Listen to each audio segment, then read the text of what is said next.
अस्सलामुअलैकुम वरहमतुल्लाह वबरकात। मछली का सदका। देखिए, सबसे पहले सदका समझ लीजिए।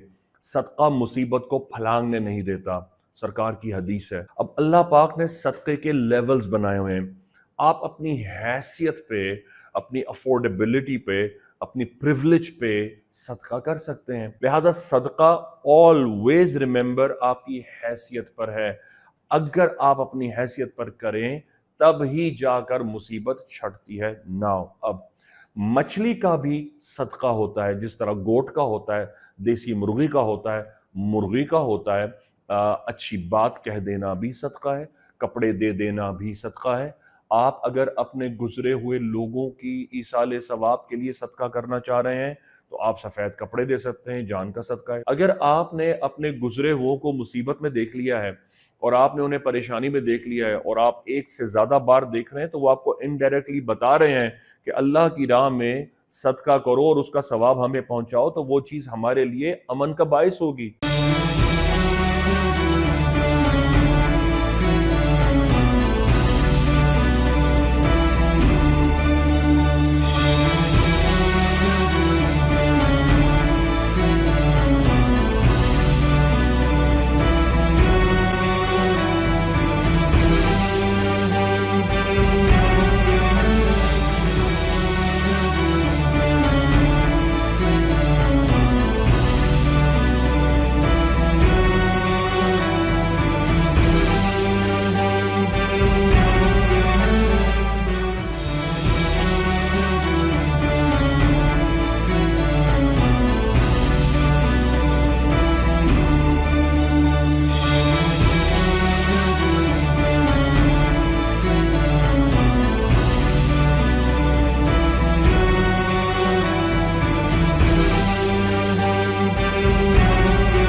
औज़ुबिल्लाहि मिनश्शैतानिर्रजीम।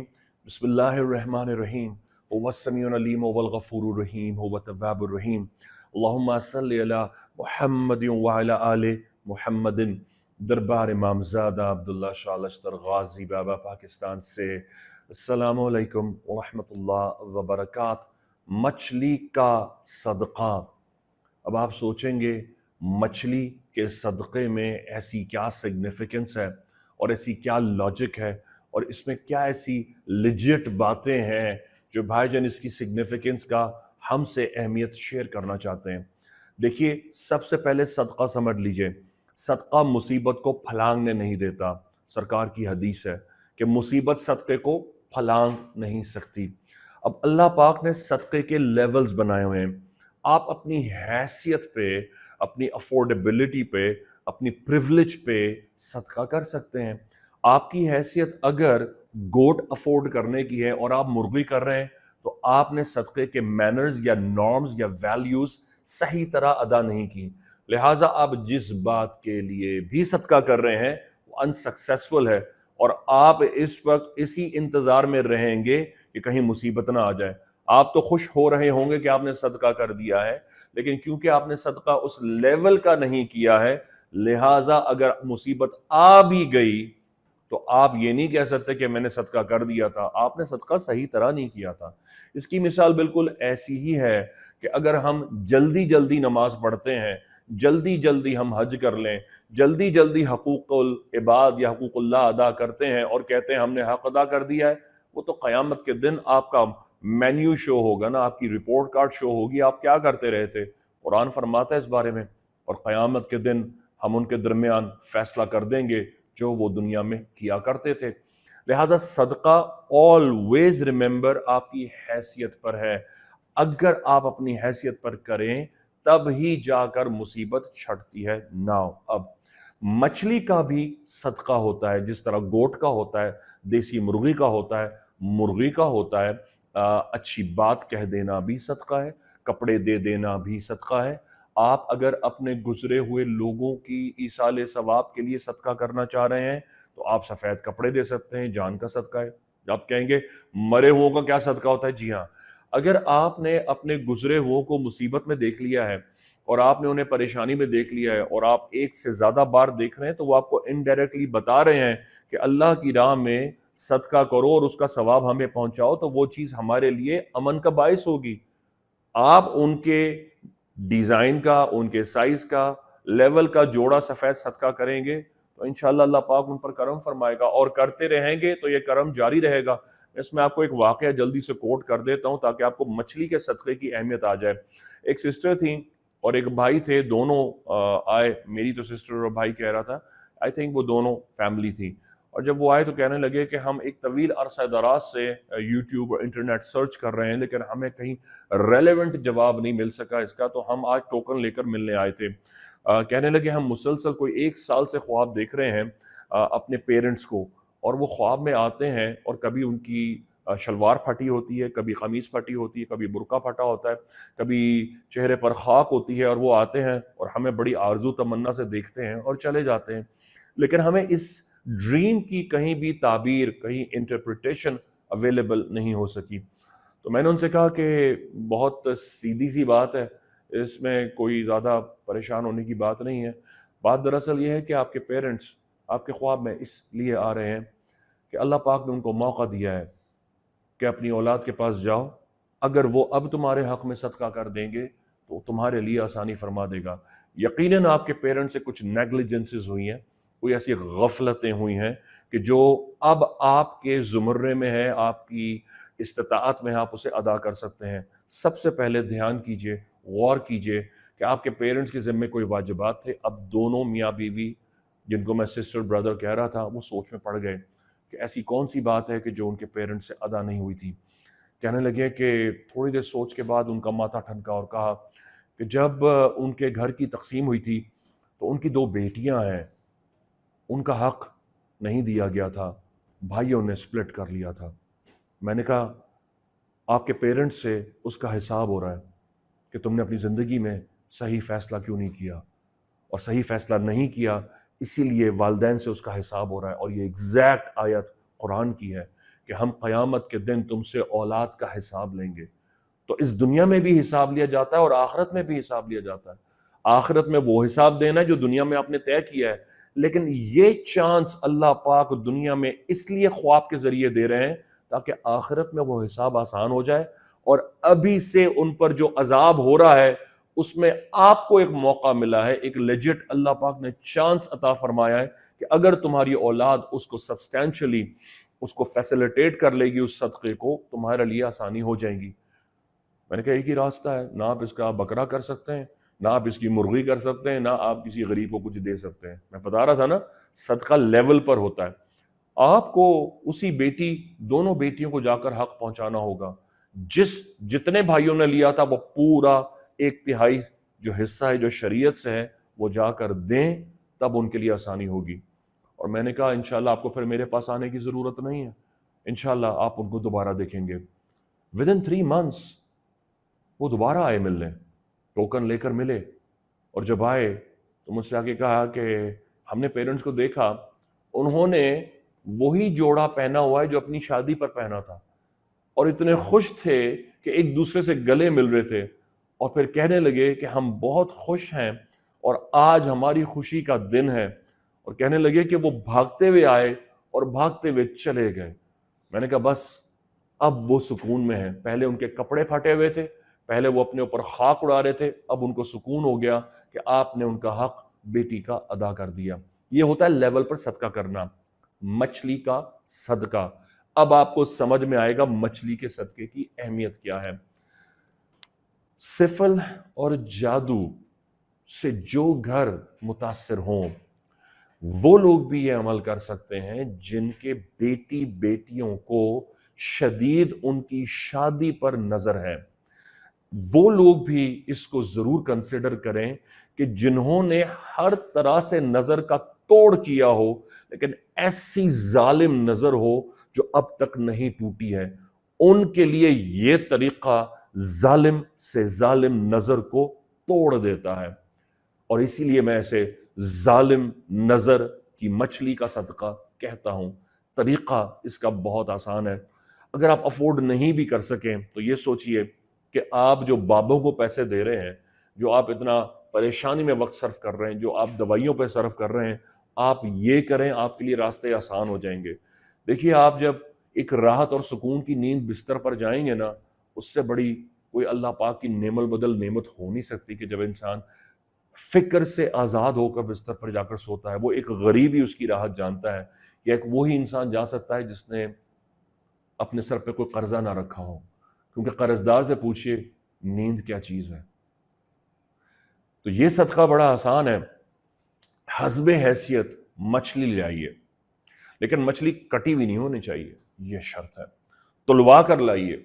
जिस पर शक हो कि उसको नजर है, उससे कहिए इस मछली को अपने हाथ से धोए, और जब हाथ से धोए तो जो उसने कपड़े पहने हों, धोने के बाद उन कपड़ों को जला दे। जलाने के बाद इन कपड़ों को समंदर बुर्द करे और दूसरे कपड़े पहनकर इस मछली को ले जाकर मछली वाले के सामने जब मछली कटवाए तो वो खुद सामने मौजूद हो। एक एक जरब जब लगेगी मछली पर, वो चापड़ लगेगा, तो उस लड़की या उस लड़के या उस बच्चे या उस बच्चे की नजर टूटती चली जाएगी। जब वो मछली बनवा लें तो उस मछली को बनवा कर घर लाए, और जिस घर में मछली आएगी, जिस घर में नजर हो, उसी घर में ये मछली महक के साथ बननी चाहिए कि दूर दूर तक महक जाए। अब आप इस मछली की महक को दूर करने से पहले, पकाने से पहले अगरबत्ती लगा लें। सबसे अहसन तरीका यह है जिसको नजर हो वो खुद बनाए। अब जाहिर है अगर वो लड़का है तो अगर उसको नहीं आती तो थोड़ी सी हांडी अम्मी के साथ चला ले, कोई भी उसकी हेल्प आउट कर सकता है। अगर छोटी लड़की है, बेटी है, बेटा है, तो वो गोद में लेकर उसको आ जाए, और उसके कोई अडल्ट्स वो ये मछली बना सकते हैं, लेकिन उसका अरोमा तो दूर दूर तक जाएगा ही। वंस ये मछली तैयार हो जाए, ऐसा घर तलाश करें जिनके यहाँ गोश्त ना जाता हो, जो बहुत मुस्तहक तरीन हो, जो वाइड बड़ी फैमिली हो।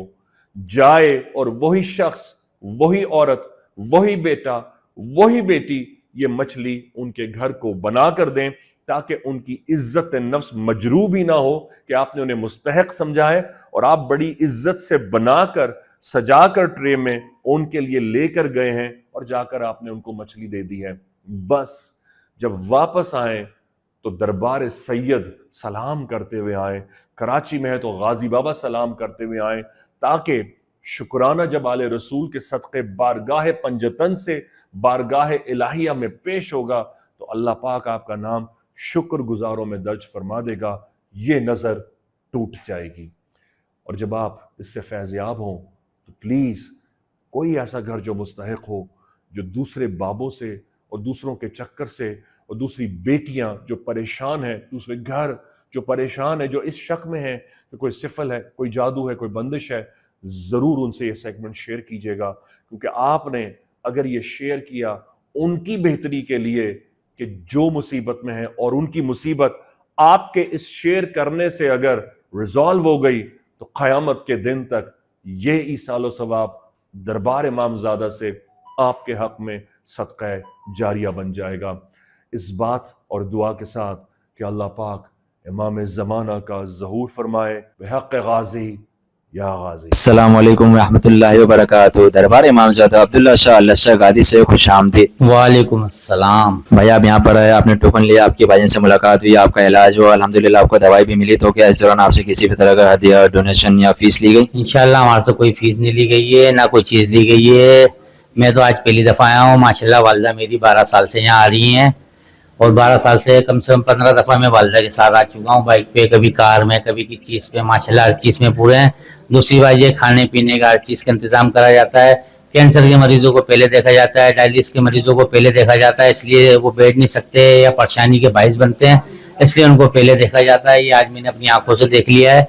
और लिहाजा ये मुझे भी किसी ने कहा था कि वहाँ चले जाए अब्दुल्ला शाह गाज़ी भाईजान के पास, एक रात की परेशानी होगी, अल्लाह ने चाहो उसके बाद दोबारा जाने की, दवाई लेने की कोई परेशानी नहीं है। 10, 15, 20 मिनट लगते हैं। बाहर से आओ, फाइल दो, आप अपनी दवाई लो, इंशाअल्लाह चले जाएं। और ये गाजी बाबा के सदके और इनके पानी के सदके में इंशाअल्लाह सारे काम अल्लाह यहाँ से भाईजान के पास से करा रहा है। को पता है कि हाल में दरबार पे भाईजान की हाजिरी पे पाबंदी लगा दी गई है, तो उस हवाले से आप क्या कहना चाहेंगे? मैं ये कहना चाहूँगा सर, यहाँ तो हिंदू भी, ईसाई, क्रिश्चियन, दुनिया के हर कौम का शख्स आ रहा है, इसमें तो किसी को मना ही नहीं करा जा सकता। भाईजान तो हमारे वो ओलिया वो कराम है, दुनिया हाथ पांव चूम रही है, उनको कैसे मना करा जा सकता है, ये बताया जाए। वालेकुम अस्सलाम रहमतुल्लाहि बरकातहू। नहीं भाई, कोई ऐसी फीस वगैरह मुझसे नहीं ली गई और माशाल्लाह यहाँ पे इतना बेहतरीन तरीके से भाईजान के पास इंतजाम है कि मैं अपने भाई को दवाई लेने के लिए मरीज बना के लेके आया हूँ। लेकिन माशाल्लाह मेरा ऐसा दिल हो रहा है, इतनी इन्होंने मुझे इंतजामियत ने इज्जत दी है, सही तरीके से बिठाया, खाने पीने का नाश्ता वाश्ता ये वो सब कुछ माशाल्लाह भाईजान की तरफ से। मुझे तो इतना मजा आ रहा है कि घर पे जाने का दिल नहीं हो रहा। माशाल्लाह भाईजान को अल्लाह जिंदगी दे, तरक्की दे, और इंशाल्लाह आप भी जो है ना, जो सुनने वाले हैं माशाल्लाह भाईजान के पास आए, हर चीज का इलाज है, आपको इतना मजा आ जाएगा कि बस आपको मैं क्या बताऊं।